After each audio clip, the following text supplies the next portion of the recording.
নমস্কার বন্ধুরা, মম মিষ্টির লাইফস্টাইলে তোমাদের সবাইকে আরও একবার স্বাগত। তো আজকে বানাতে যাচ্ছি ডিম ডাল। তো তোমরা দেখো তার জন্য কী কী উপকরণ লাগছে। সেদ্ধ করে নুন হলুদ মাখিয়ে নিয়েছিলাম, ওইগুলো একটু তেলে ভেজে নিলাম। এবার নামিয়ে নেব, ভাজা ভাজা হয়ে গেছে। ডিম ভাজা তেলের মধ্যে গোটা গরম মশলা, তেজপাতা, জিরে আর শুকনো লঙ্কা ফোড়ন দিয়ে দেবো। এর মধ্যে কুচিয়ে রাখা পেঁয়াজ দিয়ে দেবো।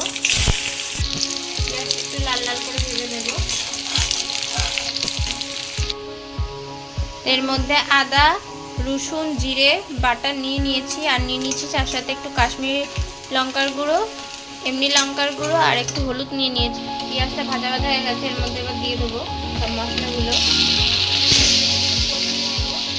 এর মধ্যে এবার পরিমাণ মতো লবণ দিয়ে দেবো।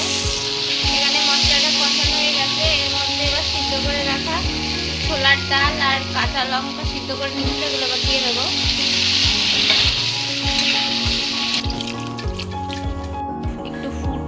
ডালটা একটু ঢাকা দিয়ে দেবো, একটু ফুটে গেলে এর মধ্যে ভেজে রাখা ডিমগুলো দিয়ে দেবো। এখানে ডালটা ফুটে গেছে, এবার ভেজে রাখা ডিমগুলো দিয়ে দেবো।